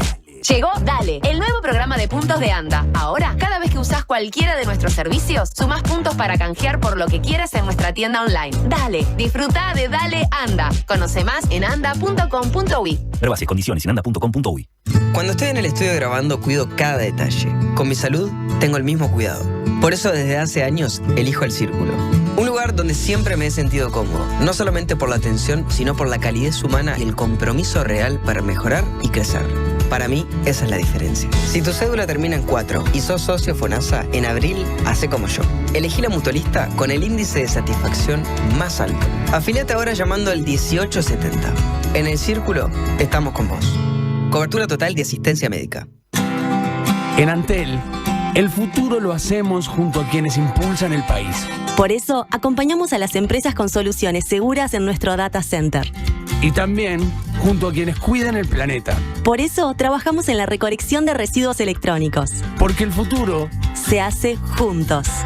Antel, el futuro lo creamos juntos.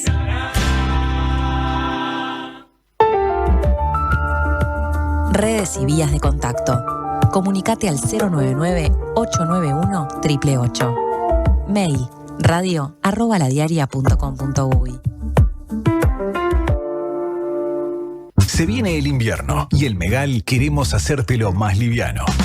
¿Sabías que en Uruguay se vende una garrafa fabricada en Noruega que pesa la mitad que las comunes? Mejora la vida de quienes tienen que cargar con ella. Es translúcida y se puede ver cuánto gas le queda. Está hecha con un material amigable con el medio ambiente. ¿Qué estás esperando para cambiar tu vieja y pesada garrafa por una garrafa liviana de Megal? Si estás escuchando esta radio, te la cambiamos sin costo. Llama ahora al 19220 y decí la palabra clave, La Diaria Radio. Megal, innovamos con energía. ¿Usted sabe por qué nos siguen eligiendo?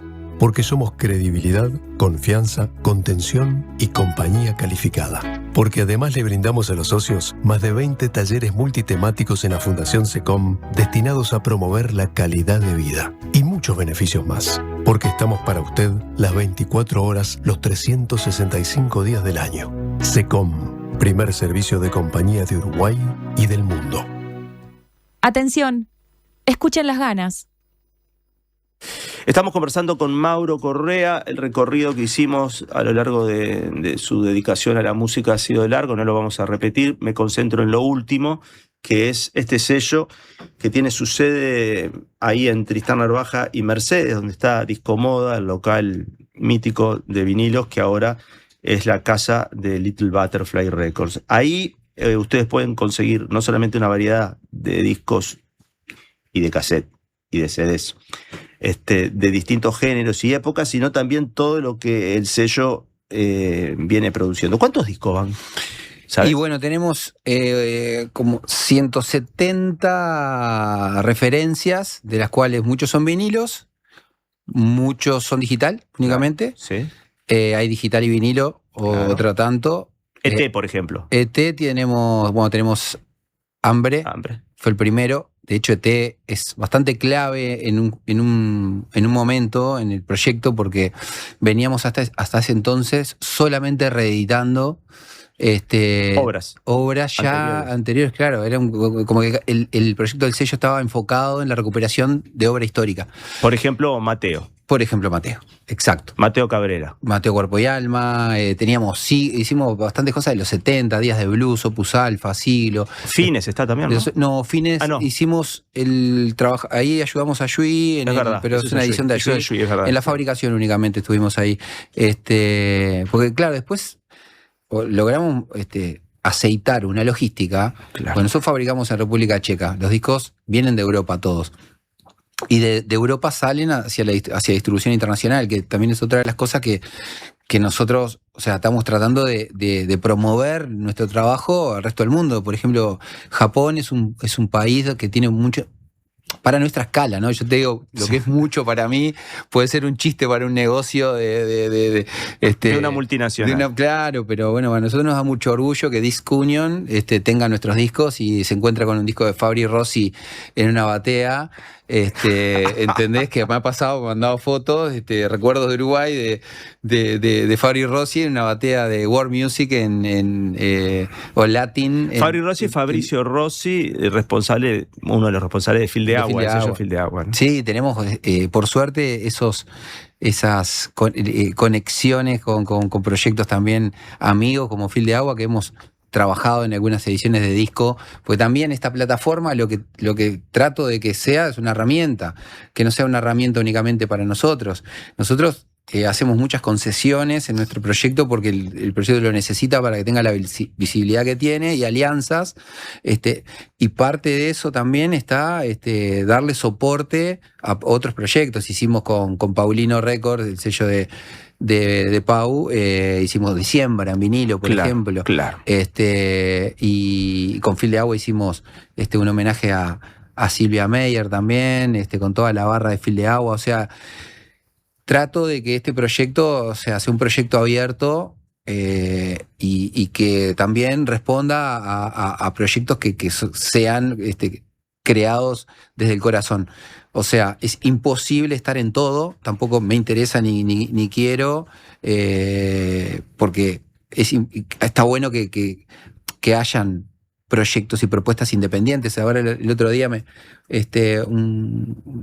mostraba un artista que fabricó su propio disco en Canadá y que hizo toda una logística y toda una operativa, y me pareció alucinante que haya gestionado su disco y sus recursos. Entonces, esta es una parte de lo que nosotros atendemos, de lo que está pasando, pero hay otro montón de cosas que están pasando, que están buenas y que, bueno, que forman parte de la cultura y el ecosistema de lo que pasa hoy en Montevideo. ¿Podrías contar algo? Yo sé por qué fabricás en República Checa, digamos, ¿no? O sea, quiero creer que sé. En República Checa hay prensas, ¿no? Sí, claro, es calidad, básicamente. Porque hay un momento, unos años atrás, recuerdo que había bandas importantes del mundo que fueron a prensar sus discos y estaba todo ocupado por Adele. Sí, es que nos pasó a nosotros en la pandemia. O sea, ¿Podés contar un poquito esa interna de cómo se fabrica un disco y por qué en un momento la industria colapsó? Sí, claro. No, es que de hecho, bueno, yo estaba con varios proyectos también de como blues, como La Ronda, trabajando en proyectos que de un momento al otro, pimba, cerramos. Blues Live, hay una pandemia. Ahí en ese momento el proyecto del sello estaba bien encaminado, pero no tenía el 100% de mi energía puesta ahí. Que ese fue el secreto. O sea, y en ese momento hubo que tomar decisiones, o me quedo en mi casa viendo qué invento, o me meto con esta. Y justo quedó el local de Comoda Libre y pasaron cosas y bueno, o sea, ¿viste cuando las cosas suceden y vos ahí conectás y no dudás?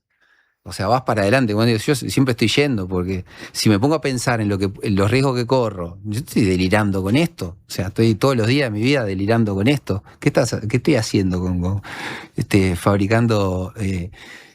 Bueno, y ahí en ese momento, en la pandemia, y como te estaba contando hoy justo con lo de T, justo también un poco antes de eso, con Hambre, Ernesto se queda sin sello. Nos encontramos casualmente, ahí en la impronta de Ernesto ya hicimos un acuerdo, seguramente que perdure por siempre, más allá de los caminos que tengamos, porque es un código que se estableció ahí, y empezamos a trabajar con proyectos nuevos, siendo sello discográfico que tenga sus artistas con los que trabaja.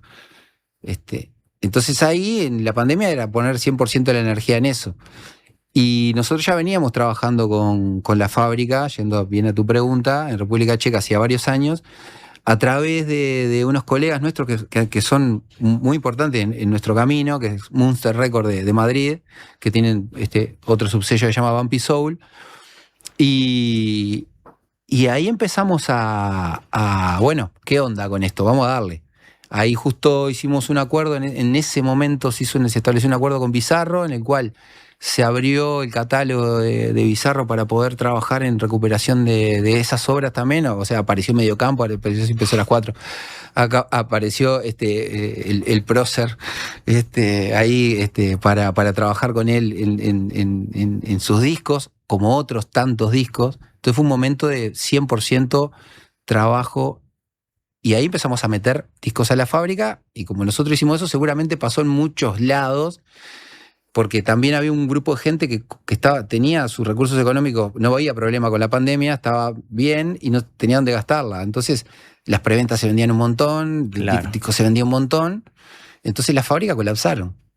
Entonces, entre esta fábrica de República Checa, que es una fábrica que existe de 1949, nunca dejó de fabricar, y te da un servicio muy completo de imprenta, de calidad, de máster, de test pressing. ¿No necesitas, quizás necesitaste ir alguna vez para hablar personalmente? Fui ¿o no? una vez. Fuiste. Pero no me dejaron, los rusos, fue brutal. Estaba en Praga yo y me fui hasta ahí, 40 minutos, veo la dirección, está 40 minutos. Llegué a la fábrica, o sea, había recorrido, mirá que dormí en la ruta muchas horas, hasta arriba de un techo de una camioneta con Carlito, con Boom Kid. O sea, llegamos un día en Luxemburgo a un venue y no existía ese venue y dormimos arriba del techo de la camioneta cuando entrábamos todos. O sea, te quiero decir, no tengo problema con él, pero me fui ahí de audaz y llego a la fábrica y digo, yo fabrico acá. soy cliente. Soy cliente. O sea, imagínate que inglés, o sea, cero, todo cosacos. Enormes, sí, cosacos. Gigantes, así, enterito. Me acuerdo uno de enterito, todo así, todo manchado, su mameluco, coso. No, tiene que escribir un correo y pedir. Acá, esto es una industria, no puede entrar nadie acá adentro. Y yo me quedaba mirando, déjame ver cómo se prensa un disco. Así que en el delirio pero sí me fui muchas veces a reunir con los colegas de Madrid, que ellos son muy importantes, ya te digo en esto, porque también es parte de la distribución después. Y en ese momento, o sea, la fábrica lo que hace tiene como resellers, como distribuidores que no toman pedido directo, toman, pero poco. Entonces liberan cupos. Entonces te dicen, vos tenés por mes para prensar 3.000 discos, por decirte algo. Entonces, los cupos se hicieron pelota porque entró Adele y Rosalía también, el Motomami en ese momento. Motomami, claro. Hizo mierda todo. Entonces nos empezaron a pasar, aparte estábamos a full con los discos nuestros, con los discos de Bizarro en ese momento. Me acuerdo que teníamos en fábrica Raro del Cuarteto, y no 6 meses de cupo daban y tenía un plazo ese disco. Entonces era todo un quilombo y nos dieron prioridad en un momento dijeron, bueno, esta gente trabaja desde antes que explotara todo esto, vamos a acomodar ahí a estos proyectos más allá que... Porque imagínate que en el mundo hay miles de sellos que hacen estas cosas. Claro, y aparte Motomami no iba a imprimir 2.000. No, imagínate. Claro. Entonces, pero ¿qué hicieron los checos? Montaron otra planta y pasaron a trabajar 7x24. Wow. Y hasta ahora están así. Y de hecho ahora está habiendo un tema de plazos. Y aparte montaron millones de plantas nuevas. Y Argentina tiene 2 plantas. Y Chile tiene planta. Están volviendo. Perú tiene planta. Claro. Brasil tiene planta que solo trabaja para el mercado brasilero. Que antes, en un momento, se había detenido todo eso.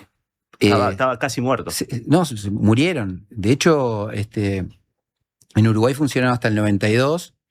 Estaba la planta de Sondor y la de Fimasa, que era la de Palacio de la Música.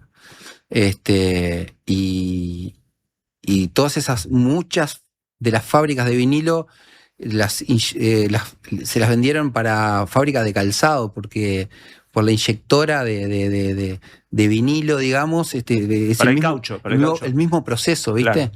Claro. Tengo amigos delirantes que han recorrido Latinoamérica buscando esas plantas acá. Yo ya hice, era imposible. Aparte, tecnológicamente también es difícil. y se encontraron con plantas en destinos que nada que ver. Y también apareció una en Bolivia nueva sin usar, que está en uso ahora en Perú. Pero digo, hay historias.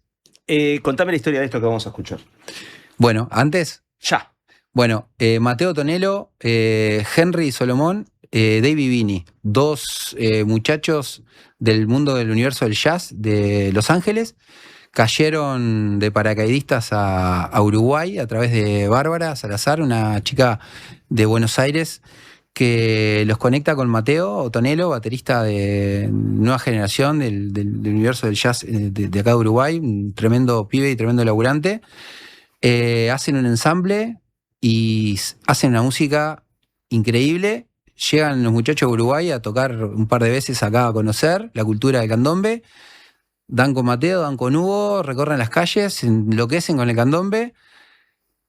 Antes de irse, Mateo llama al estudio de grabación de ahí Pelo Loco, les dice, che, preciso un día para meterme adentro con estos 2 monos y con los tambores. Y son 2 saxofonistas que usan muchos pedales y bueno, y salió una locura increíble. Es un disco, para mí, que es un nuevo sonido dentro de todos los sonidos que se han experimentado en la fusión del candombe con diferentes géneros.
No se vayan, quédense con las ganas.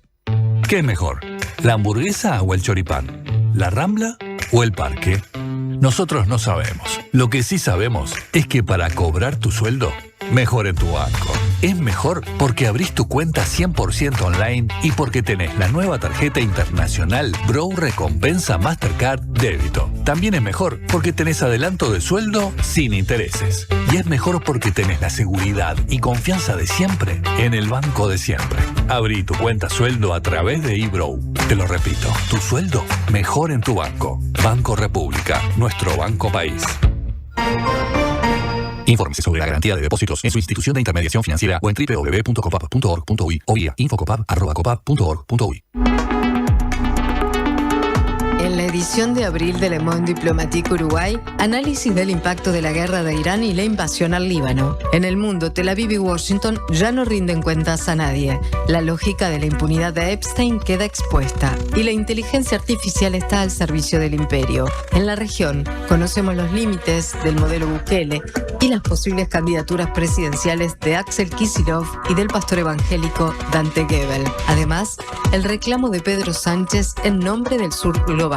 Una lectura kantiana del desorden internacional y los desafíos de los jóvenes chinos entre el desempleo y el algoritmo. Suscríbete en lemonde.uy y recíbelo en tu casa. Le Monde Diplomatique, la diaria. Hola, ¿estás pensando en el mundo? Estás bien, estás en la Diaria Radio 97.9.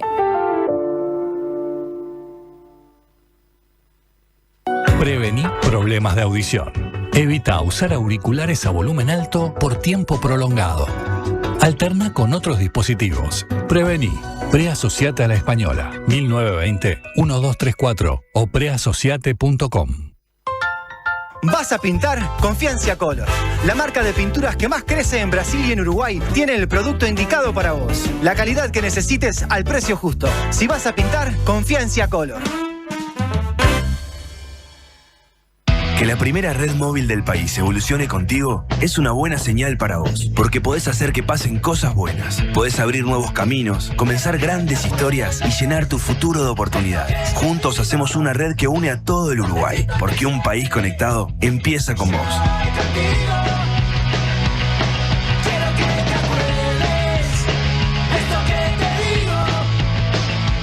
Red y cobertura donde vayas. Tigo, lo bueno pasa contigo.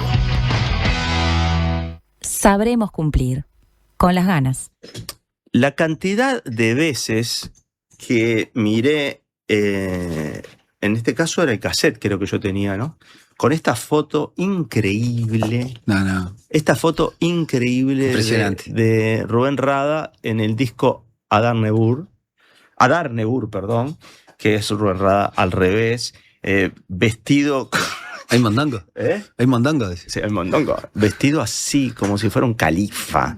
Tremendo. Increíble, con estos dos personajes que en la tapa aparecen como en unos planos ahí cortados, pero que se los ve enteros. Entre ese puesto. Mirá las botas de esa cosa. No, las botas con el Aymandanga. Y acá tenemos a Osvaldo Fatoruso. Este es Ricardo Nolé. Es Ricardo Nolé. Urbano, claro. Y... ¿quién era este? ¿Es Lev? No. Ricardo Lev. Ricardo Lev. Imponente la banda que tenía. Una locura. Rubén. Este disco que nunca tuvo versión vinilo, la tiene por primera vez. Tuvo versión vinilo en la época. Nunca se reeditó. Claro. Salió por Raviol Records, que nosotros hicimos como la reconstrucción de Raviol Records de Argentina. Claro. Yo, cuando dijiste que no había tenido versión vinilo, yo no lo recuerdo, pero. Reedición vinilo. No, capaz que vos lo tuviste, te confundí ahí con eso. No, sí, pero creo nunca que tuvo en reedición. el Palacio creo que lo vi. Yo pensé que lo había visto en vinilo, pero pensé que no. La edición uruguaya de este disco salió por Palacio. Por Palacio. Claro. Sí, salió. Claro, pasa que yo trabajaba en emisora del Palacio, y emisora del Palacio, quiero que sepan que era la emisora de la gente del Palacio de la Música. Por lo tanto, nosotros en el piso de arriba estaba la radio, pero abajo estaba la disquería donde uno accedía a todo eso. Estaba todo en la emisora del Palacio. Ese momento debe haber sido alucinante. Sí, impresionante. Y los discos que habían en oferta en Palacio de ahí, de la calle Paraguay después, Exactamente, no, es que era ahí. La radio estaba en el piso 4 o 5 de la calle Paraguay.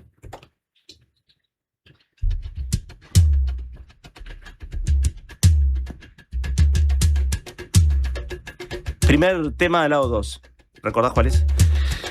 Lo tenés que mirar, Juana con Arturo.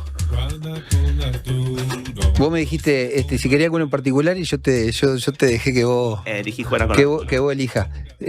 Acá hay un montón de bombas. Contalas. Estamos escuchando Juana con Arturo, pero hablale arriba nomás. ¿Hablamos? Sí, claro. No, el Mandanga Dance, buenazo. Clasicazo.